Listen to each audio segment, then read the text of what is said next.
Cool. Recording.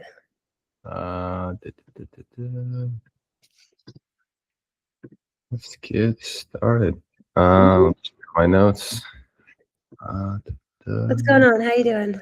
Good. How are you? So far, so good. What was that? Couple of weeks. Been a crazy couple of weeks, Oh, yeah. but all is good.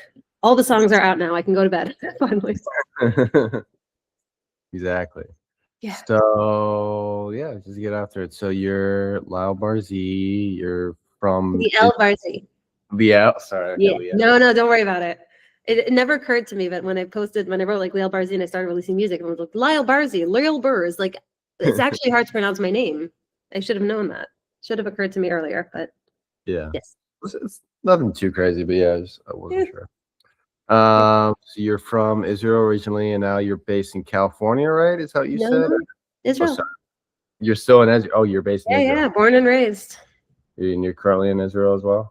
Sure. Okay, sorry, I got that wrong. And then you released your first song with Stream today, Chasing Daydreams. Can you tell us about that song at all in particular? Wow. Chasing Daydreams had, I think, 3 different productions at some point. There were so many ideas for that song, which is what I think held it back for so long, because I'm the person that writes a song and then lets other people deal with the rest. I love hearing what other people create, but when people are like, what is your vision for the song? Like, oh, there is none, so just put it down and let it go. So it's really exciting that the song is finally out, and in a version that I really connect to, which is very unusual for me. What was the question? Yeah, just if you had anything to say. Yeah, no, that's great. Do you have any stories about kind of the songwriting and the lyrical meanings of it, or just kind of? So it sounds like you said you went through it and you kind of allowed the other people to help you got it. It wasn't all your vision initially. Well, when I write a song, that's the whole vision. I don't really envision an end product or have it really play in my head. The version that sticks with me is the one that I write and sing, even a cappella or with my piano. The song is delusional. It's being delusional, and I love it. I like it when I can create a song that makes fun of myself and kind of like everyone's so hard on themselves. I'm very hard on myself. When I go and I say I'm chasing daydreams down a slippery slope, like, oh, you better watch yourself, as opposed to saying, stupid, how'd you do that? So it's kind of a lighter way of, and a more forgiving way of accepting the crazy in us. That makes sense. Yeah, no, that makes sense. Yeah, no, I was kind of listening to it and kind of comparing it to your other works. It seems like it's a little bit more kind of in more of a pure kind of pop direction. Would that feel accurate to you? Is it kind of moving into a new sound, or that's just kind of what this song called for? I would say that every song calls for something else. My sound is changing constantly, and in an almost ridiculous way. Every song has its own life, and because most of my songs are not my songs, they're our songs. They're my song with this producer, my song with that producer, my song with this artist. It's always a combination. So this is our song combined. And this, interestingly, is a producer and mix and master. He's phenomenal. Tom Carlisle, who was able to take this version that was actually all live instruments. It's the first time I've ever done like a live instruments with like real performers and artists. And it was very kind of like laid out. And then Tom came in and made it this very poppy, unique sound that made it very Liel, which has never had anything that I could say, like, this sounds like me. It's either with no music or apparently Chasing Daydreams. It's very, very cool to have this song. I don't usually release songs that are just Liel.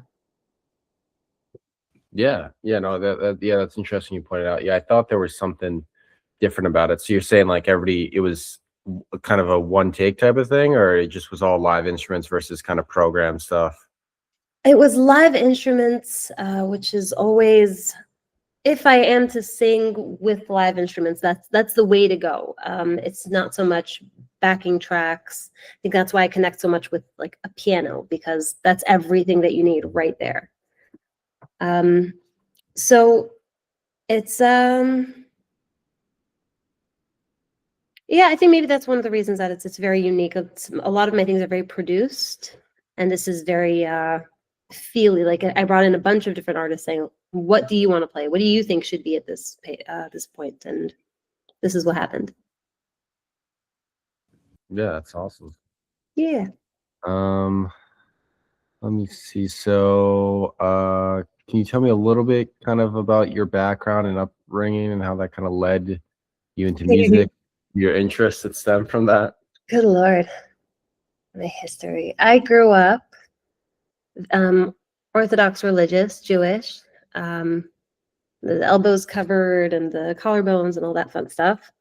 And we actually are allowed to sing in front of men only until the age of 12. From the age of 12 and onward, we no longer sing. So I sang and performed a lot until I was 12, and then I stopped. I did a few shows and things since then, but it was always very clear to me that I would not be a singer. It was very clear. It's something that I accepted entirely, and I found myself here. And during COVID, things really, really changed for me. And I always wrote songs and just kind of sang at home alone, never considered myself a singer. And once I was at home, stuck, I just started singing and posting it online and getting, an artist started reaching out to me, asking me to sing on their tracks. And it became something that I had to do regularly because I had a lot of incoming messages from this website called Air Gigs. It really changed my life. And it got to the point where I was recording maybe 30 songs a month, which made me very proficient with a microphone and gave me a lot of also stage experience, learning how to communicate with other artists. I think that my background has helped me with music in that it's always you find a way to do something. Like the most important thing is just to keep on working, to keep on doing. And I've always done that, even if without necessarily a plan. Just keep recording, keep on doing, keep on writing. Either something will happen or it won't, but I'm going to keep on doing that. And so far it's worked. So, Air Gig, is that so you were kind of getting in requests, people were just having you do songwriting features or something like that of that nature? Is that what you mean? Air Gigs is an amazing website where I put up this one demo that I had, and different artists or songwriters can come onto the website and look for what they're missing. So let's say you wrote a song and you have a production, but you don't have a vocalist. You go on Air Gigs, you find a vocalist that suits your song, and you can hire her, and they act as a third party and like hold all the funds, and then they can rate the artist. I put up a demo there, and then 2 months later, I got my first job. And once I got a 5-star rating, I just became so active on that website. I got so many jobs, including one really cool one that I didn't realize until afterwards. It was actually, they hired me to sing 3 songs for what turned out to be Kygo's production class. So I got a ton of introduction to a ton of different producers that suddenly I could work with and who just have songs of mine to release, songs that I sang. Those I didn't write, but once I became really good at recording fast and efficiently with emotion, suddenly I had a lot of time and I was able to record my songs as well. And then when producers reached out to me and said, "Hey, do you have another song that we can use?" Yes, I do. And I just send that out. And yeah, now I have a bunch of like vocal packages that are ready anytime a producer wants to work with me, and I just send it over and I just keep recording, writing, recording, writing. Yeah, wow, that's really cool. There's an artist I talked to last week who kind of had a similar story, that she started with Fiverr, kind of just doing not recording as much, but kind of just doing lyric writing and stuff. And she talked about how it's started doing it, didn't think much of it, and then she, you know, had done over 1,000 sessions and was like top highly rated and kind of like spun from that. So I've always heard of services like that, but I didn't think of it as such a good way to kind of get experience and kind of, you know, get your chops better to be to a point that you can just do your own music more easily. Yeah, it's not only doesn't only fund, it also gives you the ability to practice and get paid while you practice, which is invaluable. It takes time and patience, but I also made it to top artists on air gigs, and it is just an absolute game changer. And I highly recommend that everybody go to air gigs. Best website. Do you still participate in it then, or you or I'm removed it? on it, but I don't record so much for other artists anymore. Now I'm mostly working on my songs. Yeah. And collaborating with other people and Yeah. other artists. Cool. Yeah. You were talking about piano a little bit. I assume you play piano, right? Do you play guitar as well? Are those your main instruments, or? I play in order to write. I actually only started learning about 2 years ago, in kind of the same way where I just sit and force myself to learn chords one by one to learn a song, until now, where 2 years later, I'm able to just quickly look at a song and immediately play it. Piano is my instrument. I used to play guitar, but there's just something about the piano. It's an amazing tool. Absolutely love it. Yeah, because I was noticing listening to your stuff, there's kind of almost like a jazzy and a little bit of like almost a musical theater sound to your music. I wasn't sure if that influenced you at all, or if that's intentional, or if that's just kind of like what your voice. Nothing is intentional. Nothing that I do is intentional, unfortunately. I think that there is a lot of showness and storytelling to my songs. I've always kind of dabbled or thought about, writing a play and writing music for it. But I think that stories, I mean, shows and Broadway is stories.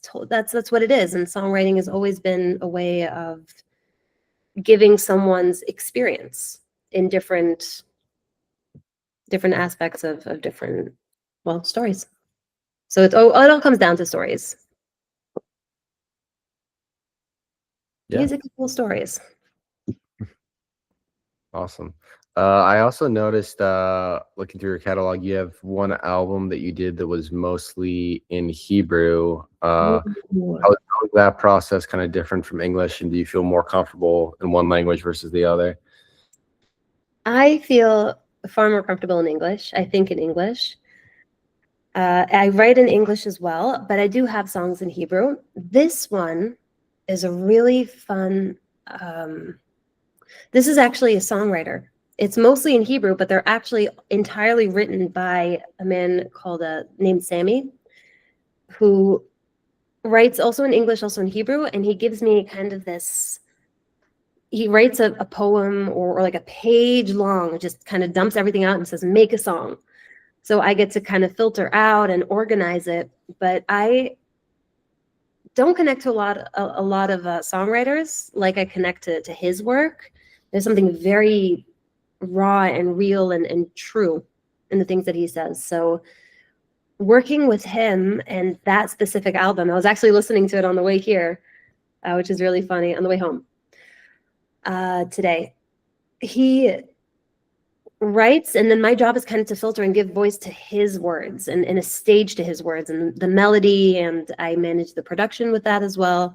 It is such a fun and unique way of working, and specifically that album I love. It's not me. It's kind of I get to embody somebody entirely different, their art, and I love that. I think that what's really cool about songwriters is that you can be a phenomenal songwriter and still never be able to write a song like Billy Joel. It's just not the same style. I'm never going to be able to write like Ariana Grande. Different, just entirely different. And they're all good, all talented. And when I have the opportunity to help or to be a part of another person's incredible songwriting, I just think I'm very lucky. I'm very lucky. So he composed the songs and the lyrics, and he just had He you. wrote he just wrote the words, and then I composed. I found the melody. I organized the lyrics. It's kind of like getting a giant puzzle. And then I was just like, do it, figure this out. But the picture is, you don't have the picture. You just have the pieces, and then you have to figure out the picture. And it really is, it's not, I don't feel like any of that is in my songwriting. I feel like I found that in his art, which is why I really feel like it's his. That's cool. Yeah, no, there are bands that kind of operate that way. I know Fall Out Boy, the bassist writes most of the lyrics, and then the singer kind of composes it and does a similar thing where he describes it exactly the same way, as it's kind of just like finding a way to rearrange something that already exists, but it is different. Yeah, cool. I think so. He's very talented. Yeah.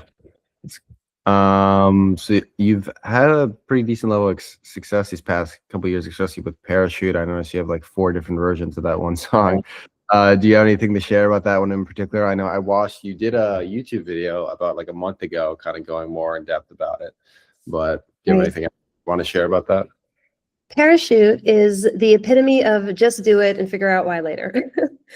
I posted Parachute on TikTok with less than no expectations. I had it in my drafts for like a month. I didn't have anything to post. I posted it, and 2 months later, it started gaining some sort of traction.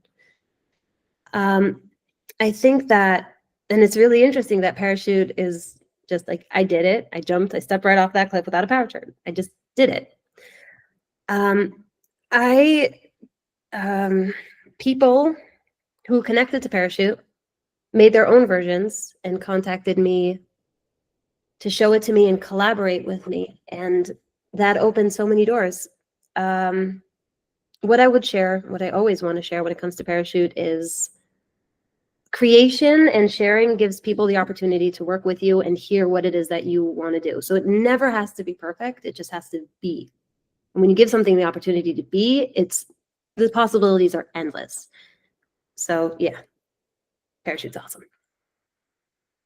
Well, I think the most kind of impressive and interesting thing about that is that I don't know if this was initially considered the main version. I assume it wasn't. Oh, it looks like it came out first, so maybe it was, but that the a cappella version is kind of the primary version is very impressive. It's just you and like a metronome, and that's it. It's very raw. All of my car, the blinker is my metronome in my car, and that is my instrument more than a piano. Yeah, most of my biggest songs on TikTok, and I mean, now I also uploaded another version of I'm having Chasing Daydreams. I'm gonna put on YouTube a version of a cappella. I think that there's so much that's produced, and kind of like we've got, you know how like you get your fill of candy, you don't want candy anymore, you kind of want to eat a cucumber. I feel like music can really be that way. There's so many, we overproduce ourselves. We hear so much that we want to hear and add and change. And when you strip everything down, you just have the song left. And I uploaded Parachute a cappella version as an afterthought because so many people were asking for it. So, and I mean so many, like 5. And I said, here you go, guys. Like, for whoever wants it, here is a version on Spotify. And people I don't think they knew that they wanted, they didn't ask, but it jumped so fast and took on a life of its own. And no, it was never intended to be the original, but even though I've had a bunch of versions come out since, they aren't close to what the a cappella is, which is bonkers. It's so cool. Yeah, no, I think that is a cool thing, and I think you are right in terms of the production thing. I mean, I think sometimes, you know, when you take a song at its base core value, you kind of think, well, oh, this isn't it. We need to add more elements to it, and that can massively improve a song. But I think I'm always kind of impressed whenever I hear kind of a raw acoustic version of an artist's song. I'm kind of like, well, this is better. This is the core of the song. Everything else is just kind of noise to make it sound a certain way. But like, when I think that really showcases that somebody's not only just a good singer like you clearly are, but also a good songwriter, that it's able to kind of carry its own weight with barely any other elements involved. But you know what else it does? It gives you the opportunity to fill in the gaps yourself. It gives people the ability to imagine it and how they want to hear it. And it inspires people to create as well, which is the coolest part. If the acapella version wasn't available, there wouldn't be the other versions because people took it and created instruments and added their voice. And I love that. It's kind of like a canvas to allow other people to add something to it. Yeah, no, that is a really cool thing. A good point.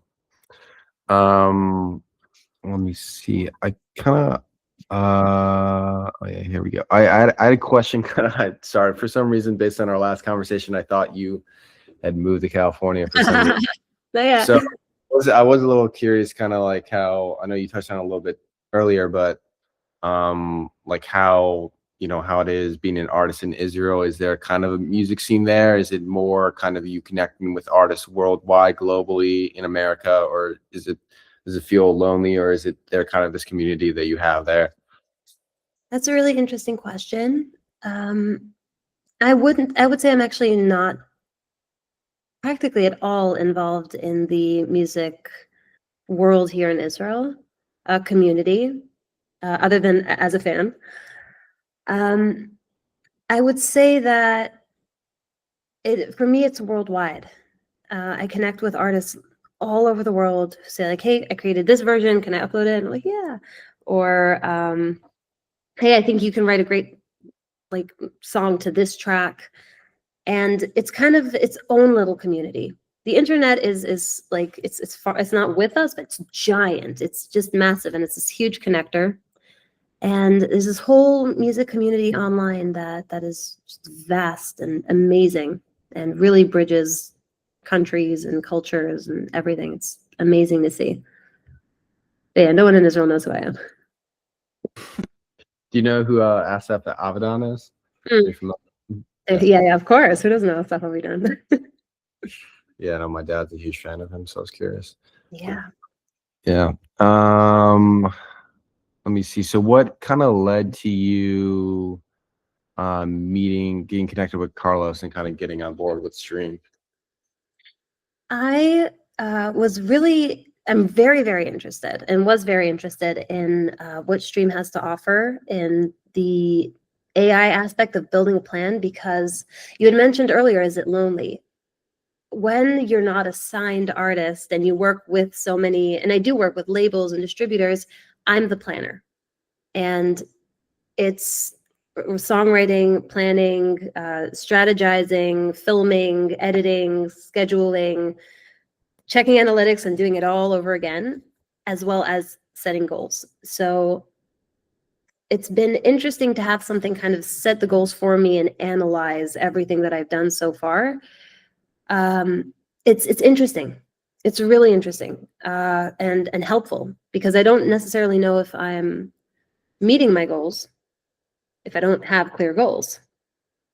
So yeah, that's been really, really interesting. I already met my first goals of Stream. Now I'm going into like the next version. So that's going to be fun. Amazing. Yeah, that's great to hear.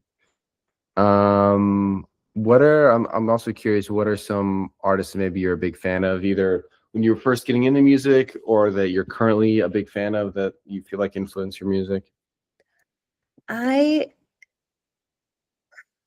am a big Billy Joel fan. I am not a fan of a lot of artists as much as I am fans of a song. I can love a song and not necessarily connect it to the artist, which I think is super important.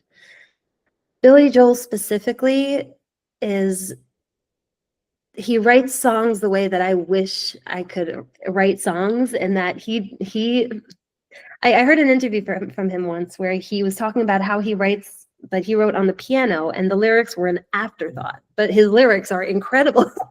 So it was just, he's like, first every dun dun dun dun da da da da da. So it turns out like this. If you say goodbye, I'm like, wait, what just happened? You missed you missed the chord. No, for him, the chord is the music. And he finds the lyrics that fit that. And I think that's just incredible. And I love his songwriting process. Yeah, I think that kind of it's interesting you say that, yeah, because you mentioned him earlier. I think that's kind of what I'm hearing. The kind of theatrical element of your music is kind of like that. That's kind of a thing that he does a little bit. So maybe that's what I was I thinking of. love that. I mean, it's something very natural and he does storytelling, but it's like a conversation. You feel like you're having a conversation with him. He's just telling you something, but it's just unbelievable to hear. Billy Joel, I love you. Yeah, he's great. Do you have anything kind of planned on the horizon for 2026? Any shows, any more kind of music that you're kind of planning? You mentioned that YouTube version of the song as well. So I'm rolling out, yes. I basically have a very, very cool plan where I have about 4 to 6 new songs that I know are coming out, but I also have recorded about 50 vocal packages, and I'm going to roll that out as well, which will open collaborations with any producer that is interested. And then I'm going to help with that. My goal is to be able to kind of bridge the gap between producers and labels and distribution companies, and really streamline the songwriting so that I can just always write songs and sing. Always. Yeah, and this vocal packages thing you're referencing. So is that kind of like, are you talking about something that would be available on like Splice or something like that, like something that anybody could use, or is it something that you're specifically kind of trying to get the attention of producers to collaborate with you on?